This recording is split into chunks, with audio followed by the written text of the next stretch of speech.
8월 11일 화요일 새생명의 아침입니다. 다 함께 기도하겠습니다. 거룩하신 하나님, 오늘도 새벽을 깨워 주의 말씀 앞에 세워주심을 감사합니다. 우리의 귀만 열리는 것이 아니라 마음이 열리게 하시고 말씀을 듣는 데서 멈추지 않고 경외함으로 하나님의 말씀에 순종하게 하옵소서. 좌로나 우로나 치우치지 않고 하나님께서 명하신 길을 끝까지 걸어가게 하여 주옵소서. 감사하고 살아계신 예수 그리스도의 이름으로 기도하옵나이다. 아멘. 오늘 우리에게 주시는 하나님의 말씀은 신명기 5장 22절로 33절 말씀입니다. 여호와께서 이 모든 말씀을 산 위 불 가운데 구름 가운데 흑암 가운데서 큰 음성으로 너희 총회에 이르신 후에 더 말씀하지 아니하시고 그것을 두 돌판에 써서 내게 주셨느니라. 산이 불에 타며 캄캄한 가운데에서 나오는 그 소리를 너희가 듣고 너희 지파의 수령과 장로들이 내게 나와 말하되 우리 하나님 여호와께서 그의 영광과 위엄을 우리에게 보이심에 불 가운데서 나오는 음성을 우리가 들었고 하나님의 사람과 말씀하시되 그 사람이 생존하는 것을 오늘 우리가 보았나이다. 이제 우리가 죽을 까닭이 무엇이니이까? 이 큰 불이 우리를 삼킬 것이요 만일 우리가 우리 하나님 여호와의 음성을 다시 들으면 죽을 것이라. 육신을 가진 자로서 우리처럼 살아계시는 하나님의 음성이 불 가운데서 바람을 듣고 생존한 자가 누구니이까? 당신은 가까이 나아가서 우리 하나님 여호와께서 하시는 말씀을 다 듣고 우리 하나님 여호와께서 당신에게 이르시는 것을 다 우리에게 전하소서. 우리가 듣고 행하겠나이다 하였느니라. 여호와께서 너희가 내게 말할 때 너희가 말하는 소리를 들으신지라. 여호와께서 내게 이르시되 이 백성이 내게 말하는 그 말소리를 내가 들은즉 그 말이 다 옳도다. 다만 그들이 항상 이 같은 마음을 품어 나를 경외하며 내 모든 명령을 지켜서 그들과 그 자손이 영원히 복받기를 원하노라. 가서 그들에게 각기 장막으로 돌아가라 이르고 너는 여기 내 곁에 서 있으라. 내가 모든 명령과 규례와 법도를 내게 이르리니 너는 그것을 그들에게 가르쳐서 내가 그들에게 기업으로 주는 땅에서 그들에게 이것을 행하게 하라 하셨나니 그런즉 너희 하나님 여호와께서 너희에게 명령하신 대로 너희는 삼가 행하여 좌로나 우로나 치우치지 말고 너희 하나님 여호와께서 너희에게 명령하신 모든 도를 행하라. 그리하면 너희가 살 것이요 복이 너희에게 있을 것이며 너희가 차지한 땅에서 너희의 날이 길리라. 아멘. 이 본문으로 말씀 앞에 서서 주의 길을 걸으라는 제목으로 하나님 말씀 증거하도록 하겠습니다. 신명기 5장 앞부분에서 하나님께서는 10계명을 주셨습니다. 그런데 오늘 본문은 계명 자체보다 그 말씀을 들은 백성의 반응에 집중하고 있습니다. 백성은 하나님의 영광을 보았습니다. 불 가운데서 하나님의 음성을 들었습니다. 그리고 두려워했습니다. 그런데 하나님께서는 그 두려움을 책망하지 않고 오히려 29절에서 이렇게 말씀하십니다. 다만 그들이 항상 이 같은 마음을 품어 나를 경외하며 내 모든 명령을 지켜서 그들과 그 자손이 영원히 복받기를 원하노라. 오늘 본문의 중심은 바로 이 같은 마음입니다. 하나님께서 원하시는 것은 단지 말씀을 많이 아는 사람이 아닙니다. 말씀 앞에 마음을 세우는 사람입니다. 하나님께서 원하시는 사람은 말씀 앞에 바로 서고 그 말씀의 길을 끝까지 걸어가는 사람입니다. 오늘 주시는 첫 번째 교훈은 주의 말씀 앞에 경외함으로 서라는 것입니다. 29절 말씀입니다. 다만 그들이 항상 이 같은 마음을 품어 나를 경외하며. 하나님께서 원하시는 것은 외적인 종교 행위 이전에 바로 마음입니다. 이스라엘 백성들은 27절에서 이렇게 말했습니다.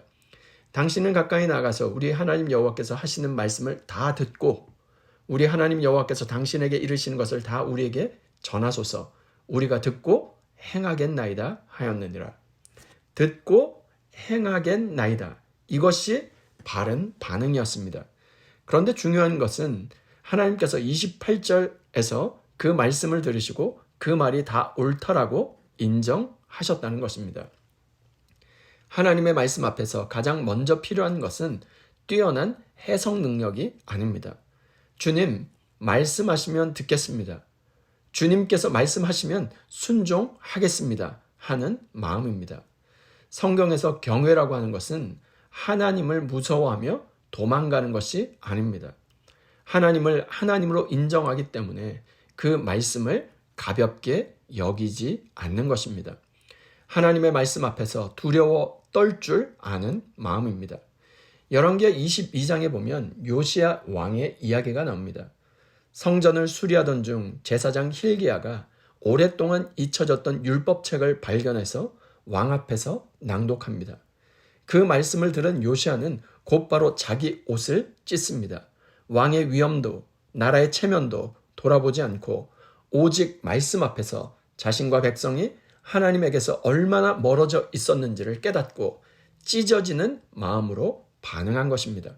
이것이 바로 오늘 본문이 말하고 있는 이 같은 마음입니다. 말씀 앞에서 옷을 찢는 것보다 더 중요한 것은 마음을 찢는 것입니다. 하나님께서 찾으시는 것은 말씀을 듣고도 그대로인 마음이 아니라 말씀 앞에 낮아지고 돌이키는 마음입니다. 오늘 우리의 문제는 말씀을 몰라서가 아닐 때가 많습니다. 알면서도 내 생각, 내 판단을 더 앞세우고 있지는 않습니까? 말씀을 듣고 있지만 선택적으로 순종하고 있지는 않습니까? 내가 좋아하는 말씀은 붙들지만 나를 불편하게 하는 말씀은 뒤로 미루고 있는 것은 아닙니까? 그러나 하나님은 오늘 말씀하십니다. 이 같은 마음을 품으라. 오늘도 하나님을 경외하는 마음으로 말씀 앞에 온전히 설 수 있는 저와 여러분 모두가 될 수 있기를 주님의 이름으로 축원드립니다. 두 번째 교훈은 주의 길에서 좌로나 우로나 치우치지 말라는 것입니다. 32절 말씀입니다. 그런즉 너희 하나님 여호와께서 너희에게 명령하신 대로 너희는 삼가 행하여 좌로나 우로나 치우치지 말고. 그리고 33절에 이렇게 기록합니다. 너희 하나님 여호와께서 너희에게 명령하신 모든 도를 행하라. 여기서 중요한 단어는 도, 곧 길입니다. 성경은 하나님의 명령을 하나의 길로 표현합니다. 길이라고 하는 것은 한 번의 선택으로 끝나는 것이 아니라 반복해서 날마다 걸어가는 방향이 길인 것이죠. 그러므로 순종은 한순간의 결단만으로 이루어지는 것이 아니라 날마다 하나님의 길을 선택하며 살아갈 때 이루어지는 것입니다. 하나님의 말씀은 우리를 억압하는 규칙이 아니라 생명으로 인도하는 길입니다. 그래서 하나님은 좌로나 우로나 치우치지 말라고 명령하십니다. 좌로나 우로나 치우치지 말라는 것은 내 감정이나 형편에 따라 말씀을 선택하지 말라는 것입니다. 세상의 흐름이 어디로 가든 내 생각이 무엇을 말하든 상관없이 하나님의 말씀이 우리의 길을 결정해야 하는 것입니다. 왜일까요? 33절 마지막 9절 때문입니다. 그리하면 너희가 살 것이요 복이 너희에게 있을 것이며. 하나님께서 말씀하신 길은 생명의 길입니다. 순종은 자유를 빼앗는 것이 아닙니다. 생명을 지키는 것입니다. 오늘 우리가 물어야 할 질문은 이것입니다. 이 길이 편한가가 아니라 이 길이 하나님께서 말씀하신 길인가입니다. 내가 원하는 방향보다 하나님의 길을 선택하고 좌로나 우로나 치우치지 않는 저와 여러분 모두가 될 수 있기를 주님의 이름으로 축원드립니다. 말씀을 마무리하고자 합니다. 오늘 하나님께서 두 가지를 말씀하셨습니다. 첫 번째, 말씀을 경외하는 마음을 품으라는 것입니다. 그리고 또 하나는 주의 길에서 좌로나 우로나 치우치지 말라는 것입니다. 말씀을 들었는데 마음이 변하지 않는다면 아직 제대로 들은 것이 아닙니다. 말씀을 들었는데 삶이 변하지 않는다면 아직 순종한 것이 아닙니다. 오늘도 하나님 앞에서 이렇게 고백하기를 소원합니다. 주여 말씀하여 주옵소서. 우리가 듣고 행하겠나이다. 하나님의 말씀 앞에 경외함으로 서고 좌로나 우로나 치우치지 아니하며 생명의 길을 끝까지 걸어갈 수 있는 저와 여러분 모두가 될 수 있기를 주님의 이름으로 축원드립니다. 이 시간 주신 말씀과 공동의 기도 제목으로 함께 기도하겠습니다. 첫 번째, 주여 하나님의 말씀 앞에 마음을 낮추고 듣고 순종하는 경외의 마음을 우리에게 허락하여 주옵소서. 두 번째, 세상의 가치와 내 판단에 좌우로 치우치지 않게 하시고 주의 길로만 걸어가게 하옵소서.